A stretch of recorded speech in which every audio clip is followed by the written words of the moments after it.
Welcome. We'll start with NCERT Class 7 Geography, the second chapter, Inside Our Earth. Now we'll start with a kind of comparative analysis. If you have ever worked around with peeling an onion, you would see there are concentric rings. Similar to the structure of onion, you have the Earth's interior. So as you can see, there are different layers which are visible in an onion when you have a cross section. Similarly, inside our Earth, there are three major layers. The outermost is what is known as the crust, next to crust is the mantle, and the innermost is known as the core. Now, each of these, the three, which is known as the crust, mantle and the core, are further subdivided into two sections, that is the outer layers and the inner layers. We have covered the crust, mantle and core in detail in one of our YouTube lectures. You have the link here, so you can refer that for more details. What we will be discussing today is we will be briefly understanding these components and what are rocks and minerals. Now let's first start with crust. As I said, crust is the outermost layer. So when you have the kind of outermost layer that is visible on the Earth's surface, which includes the mountains, plateaus and the plains itself, is known as the crust. Now this crust can be of two types. I can classify it as one that forms at the continents or the landmass, and the other that forms at the ocean. Now one which forms at the ocean is predominantly silica and magnesium, and one that forms on the continent is predominantly silica and aluminium. At the continent you have much higher thickness, which is around 35 kilometers, in contrast to ocean, which is merely 5 kilometers deep. However, despite it is 35 kilometers and 5 kilometers as we have seen, crust is considered to be one of the thinnest layers among all the three layers, that is crust, mantle and core. So you have crust, which is thinnest of all, and the arrangement is like a jigsaw puzzle. So it's kind of pieces which are fitted together one into the another, as you can see under the model of plate tectonics, and you have the kind of arrangement of pieces which could be seen one over the other. So for example, under the continental drift theory and plate tectonics, if we see, it was previously considered that Earth is a kind of single landmass. So you have parts of America, South America, that closely fit with the parts of Africa, and so on and so forth. So you have a kind of jigsaw puzzle arrangement which can be seen over the Earth's crust. Now as I said, crust can be further subdivided into upper crust and lower crust. The boundary that separates the upper crust and the lower crust is known as Conrad boundary. And finally, between crust and mantle, you have another layer of discontinuity, what we call those. We call these as discontinuities because there is a change in the structure that is seen from one to another. So the layer between crust and mantle is known as Moho discontinuity. So these are some of the common discontinuities that you must be familiar with. Now we'll start with the next part, that is mantle. So when we talk about mantle, again the first thing is the layer between the core and the mantle is known as Moho. Now again, mantle can be further subdivided as upper mantle and lower mantle. The boundary between upper mantle and lower mantle is known as Repti boundary. Similar to Conrad boundary that was present between the upper crust and the lower crust, between upper mantle and lower mantle you have the Rapid boundary, and between the crust and the mantle you have Moho discontinuity, and between the mantle and the core you have another boundary which is known as Gutenberg boundary. So between mantle and core you would have Gutenberg. Now some basic characteristics of mantle. Mantle is around 2900 kilometers thick It is 85% by volume and 64% by mass. It is mainly made up of iron and silicates. So the main component of mantle is iron, and then you have silicates. Again, there is a basic difference between upper mantle and lower mantle. Upper mantle is liquid in state. As a result, it is also known as asthenosphere. However, the lower mantle is solid in state. Asthenosphere, you have the convection current that moves on. It is much viscous, ductile in nature, and this is the main source of magma, and magma is what makes up the main volume of volcanic activities, if I say. So you have asthenosphere, which is the main source or main depository of magma. So you have the basic structure of mantle. Now moving on to the core, again we can divide the core into upper and lower core.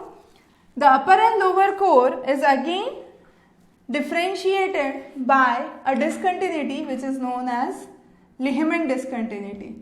So you have upper crust and lower crust, which is differentiated by Lehman discontinuity.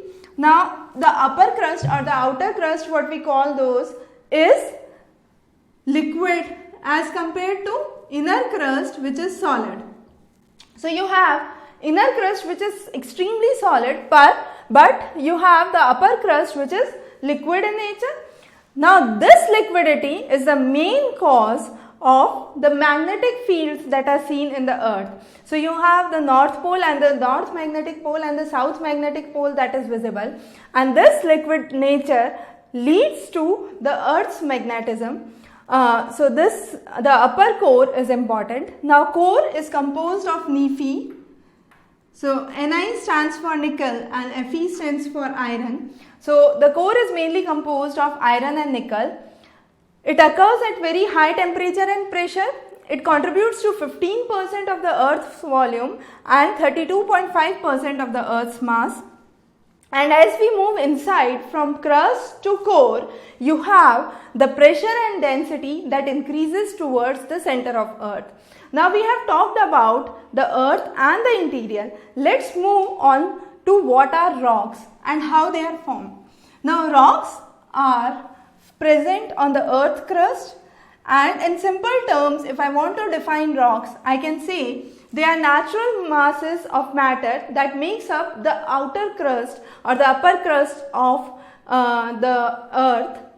They can be differentiated on three categories: the size of the rock, the color of the rock, and the texture of the rock.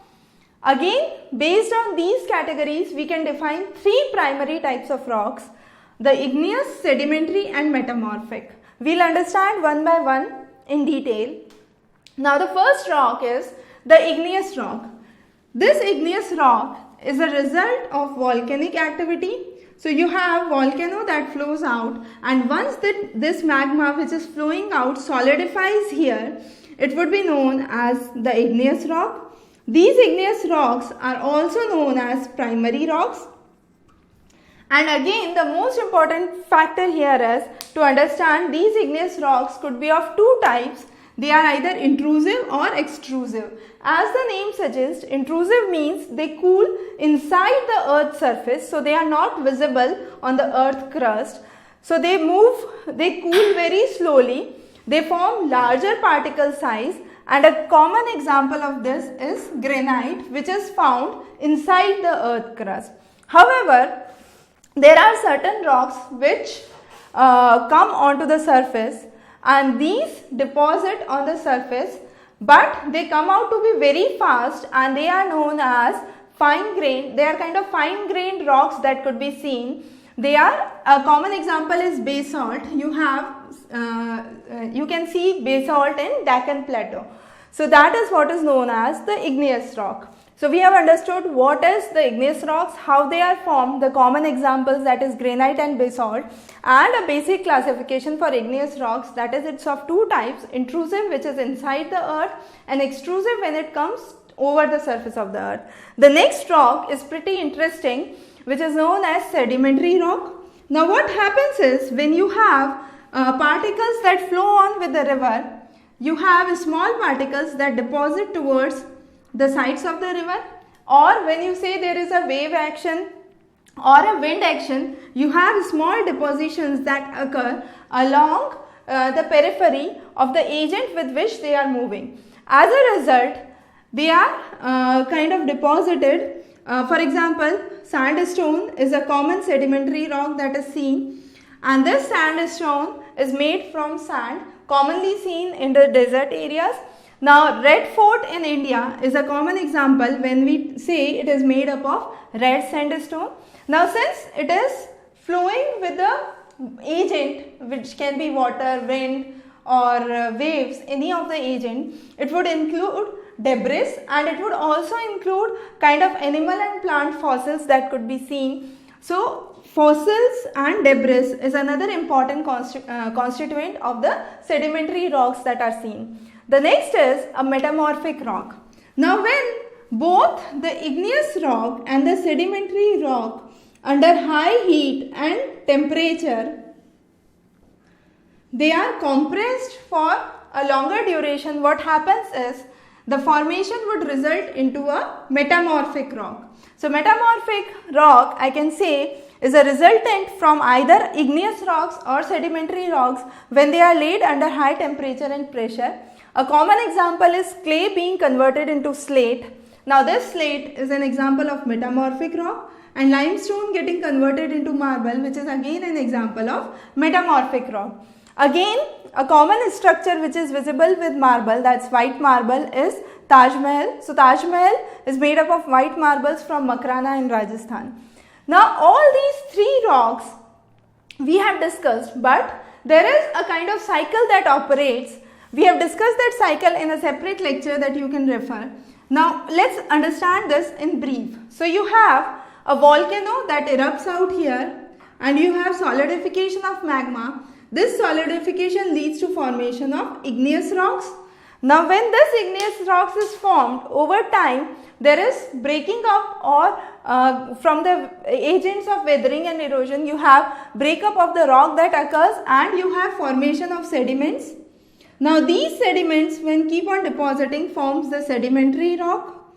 Now, either this sedimentary rock or igneous rock under high temperature and pressure would lead to formation of metamorphic rock. Now, what would happen once the metamorphic rock is formed? Once the metamorphic rock is formed, it would be compressed to a point that it becomes, or it translates into a kind of molten melted state, and that melted state would again form the core for the magma for eruption of volcano, and this cycle keeps on continuing. And therefore, I can say rock cycle is merely a transformation from one rock structure to another rock structure.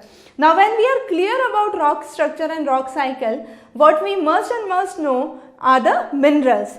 In simple terms, I can say rocks contain minerals, and these are naturally occurring substances that are present in the rocks. There are two major properties that you must know for minerals. They have certain physical properties, that's the first important thing, and they have a kind of definite chemical composition that can be seen. Now, there are various minerals which can be used for various purposes. For example, if I say minerals which are used as fuels, a common example is coal, petroleum and natural gas. When I say minerals which are used in industry, it is iron, aluminium, so on and so forth.